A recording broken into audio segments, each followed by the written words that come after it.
Hello everyone, welcome back. This is Meganadha. In this module, we talk about what are arrays and how do we declare arrays and how do we initialize them. And we'll write a simple program to illustrate the usage of arrays. So let's get started. Okay, now I just opened Eclipse IDE and I created a project and I added a lesson class here 23 and I added public static void main. So let's try to understand what is the use of arrays. What has actually made to introduce arrays into programming languages. So let's try to understand.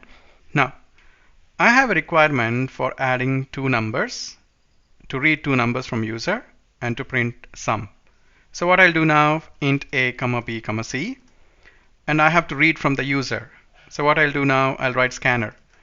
obj is equal to new scanner and system.in. Now scanner is present in java.util package, so let's move the mouse on this and select the right one, click on this. Now I have just imported the scanner class. Now what I need to read this two numbers from the user. So I'll write here syso control space and enter first number, and we already know this. And I have to write here a is equal to obj dot next int because it's an integer.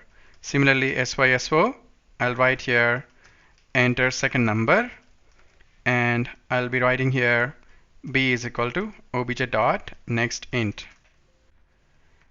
Now I will simply write here c is equal to a plus b and syso control space and sum is equal to, I'll just put plus c. Done.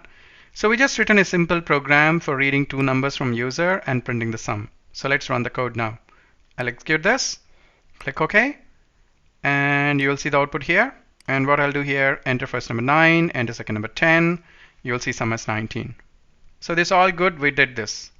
Now what if I want to add three numbers and find sum? So in that case I will write here a, b, c, and maybe I'll put for sum I'll put sum. Now in this case I will write this one more here, so I'll just put sum here, and I have to read one more number. So I'll just simply copy this and paste here, and I'll write here third number, and I'll put c is equal to, and I'll write here a plus b plus c, and sum is equal to, the new variable I declared for sum is sum. So now I declared three variables for storing three numbers, and sum for storing the sum, and scanner for reading from the user, and I'm reading the three numbers and I'm printing sum. Now let's run this. So I'm executing this code. Let me click on this. Now click OK. Now I'll enter here first number 9, second number 10, third number 11. So I'm expecting output to be 30, right? So let me enter. So you can see sum equal to 30. Now for adding three numbers, we declared four variables. Now what if I want to add maybe 20 numbers? So if I want to add 20 numbers, so in this case I have to write here D, E, F, G, H, I, J, like this I have to write 20 variables. And for every variable I have to write here enter first number, second number, third number, fourth number. So I have to write this 20 times. So and then I have to write here sum is equal to a plus b plus c plus d plus so, and I have to write there. So that looks really odd because declaring 20 variables for 20 numbers and writing this 20 times for each number. So all these problems, so instead what we can do is, instead of declaring 20 variables, what we can do is we can declare an array. So that's the reason why we got introduced into arrays, and the programming languages creators have introduced arrays, and using a single array variable you can store multiple values in that instead of declaring many variables. So now let's try to understand how do we declare a simple array which can store four numbers, and let's try to understand. Now let's see this. Now let me delete this code now, and let's see how do we declare an array. So int, this is the general syntax for declaring an array. Int of data is equal to new int of 4. Now this is the general syntax for declaring an array. Now when you declare an array like this, this data is a variable which can store four integers. Now this data can store four integers. Now previously when you declare an integer, we used to declare like this int a.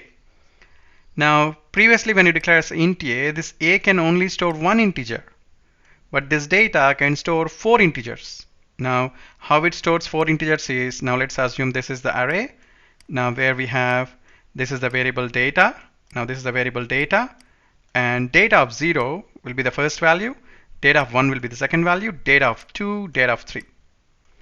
Now inside this, let's take your storing the values, data of 0 as 45, and data of 1 as 55, and data of 2 as 11, data of 3 as 15. So this is how an array, so when you declare an array like this, it can store 4 values. And how do you access the first value? So if you want to access the first value, you have to write data of 0. So you have to write data of 0. And if you want to access the second value, you have to write data of 1. So you have to write data of 1. So you can access this one. Data of 2, you can access this one. Data of 3, you can access this one. So you can access data of 0, data of 1, data of 2, data of 3, like this you need to access. Now in case I want to declare 20, I want to store 20 values, you just need to write new int of 20. So this data can store from data of 0 to data of 19. So now tell me, which one do you think is good? So will you be writing here int a, b, c, d, e, f, g, and so on up to 20 variables? Or simply you can write int of data is equal to new int of 20. And you access the values using data of 0, data of 1, data of 2, data of 3, like that. And this is really good instead of declaring 20 variables. This is not good. This is good to store 20 variables. And that's the reason why arrays are very powerful. If you want to store a large number of data into a single variable, you can store it. Now what we will do is, we will try to declare an array and try to read values into the array and print sum now. Now see here. Now I want to read 4 numbers from user and find sum. So let's see how to do that. I want to read 4 numbers. How do we do it? Int of data is equal to new int of 4. Now this data will store 4 values. Now I want to read the values. Now let's try to understand this in MS Paint, and let's try to understand this very clearly. Now this is your data, and now let me put this here so that you'll understand very clearly. Now this is the array, and as I told you, the index starts from 0, right?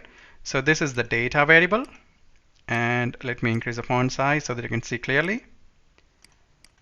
Now I just increase the font size, so I'll write here data, and I'll make it bold. And here, this is the index, right? So this index will be 0, this will be 1, this will be 2, and last index will be 3. Now these values, how do you store? So here, let's assume that the values that are stored in this, I want to store here.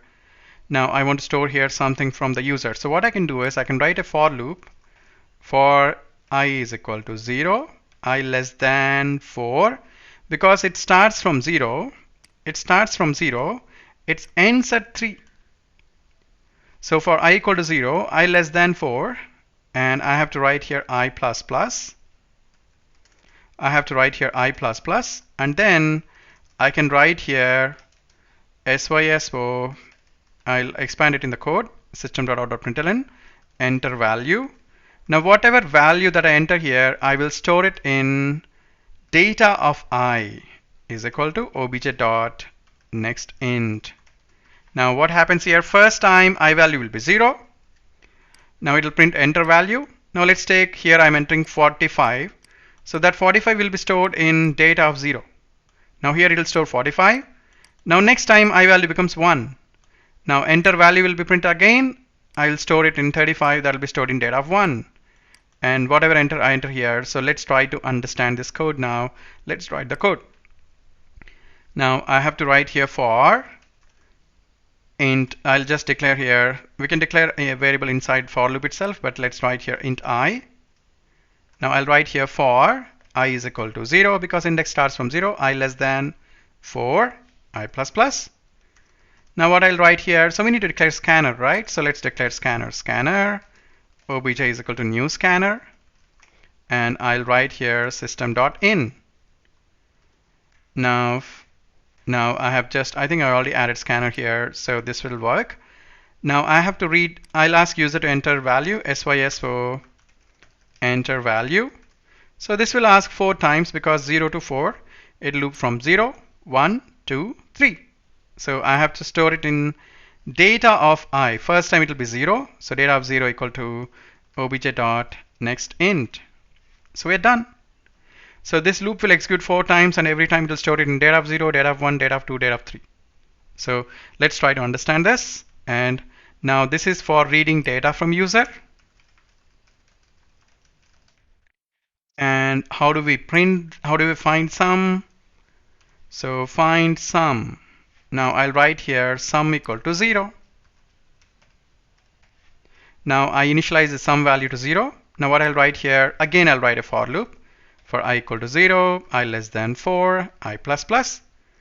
And I have to write here sum is equal to sum plus data of I. So here we are storing the values in the array, and here we are looping through and storing first sum I initialize to 0 here. Sum is 0.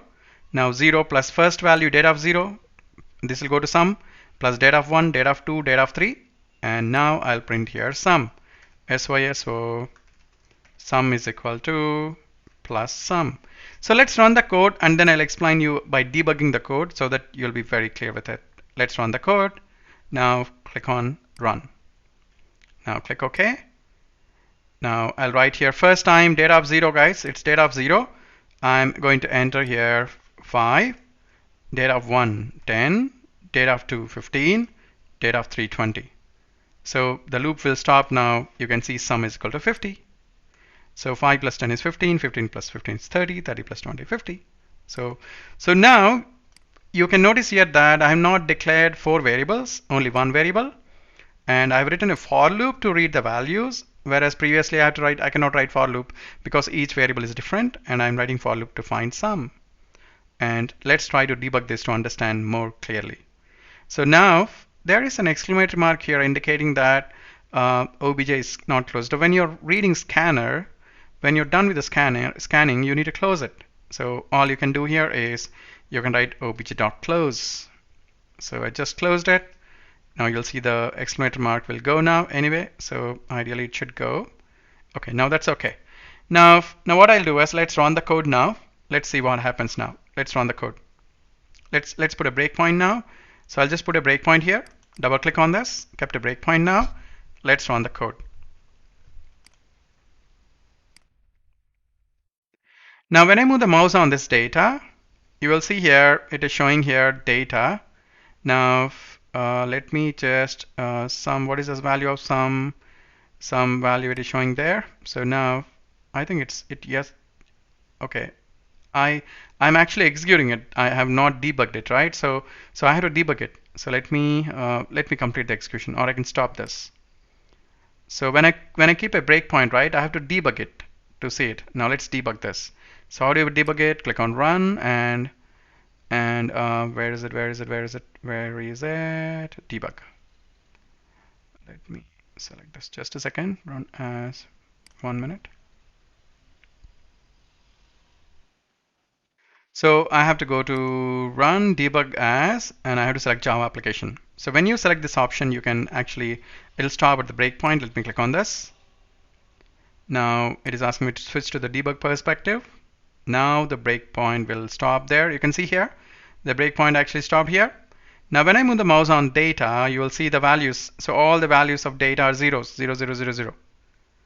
Now all these array elements, data of 0 is 0, data of 1 is 0, data of 2 is 0, but data of 3 is 0. So when you write int of data equal to new int, it will initialize all the values to zeros. Now it came here. Now how do we navigate to the next step? F6, right? So let me press F6. So F6, it came here. It's asking me to enter the value. So I will enter here 5. Enter. Now if you see the array, right? Now if you see the array, you can see data of 0 is 5. Data of 0 is 5. Now again it'll ask me now, press F6 now this time, and it came to the next line. It's asking me to enter the next value, and I will enter here 10. Enter. Now if you see the data, now you'll find data of 1 is 10. So like this, it'll loop through and it'll add the values one by one, and we're writing a for loop to add. Now let's put a breakpoint here, and let's remove the breakpoint here. and double click on this, remove the breakpoint. Let's click on run.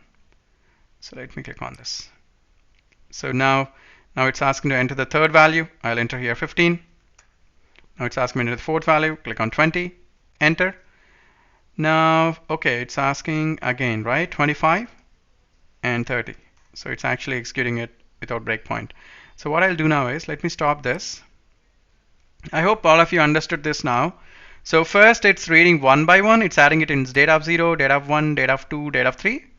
And then we are looping through and we are finding sum. So now I kept a breakpoint here. So I removed the breakpoint here. Now let's debug this from here. So now let me go to run, debug, and it's asking the value because I didn't put a breakpoint here. It's asking the value. Enter 5, enter 10, enter 15, enter 20.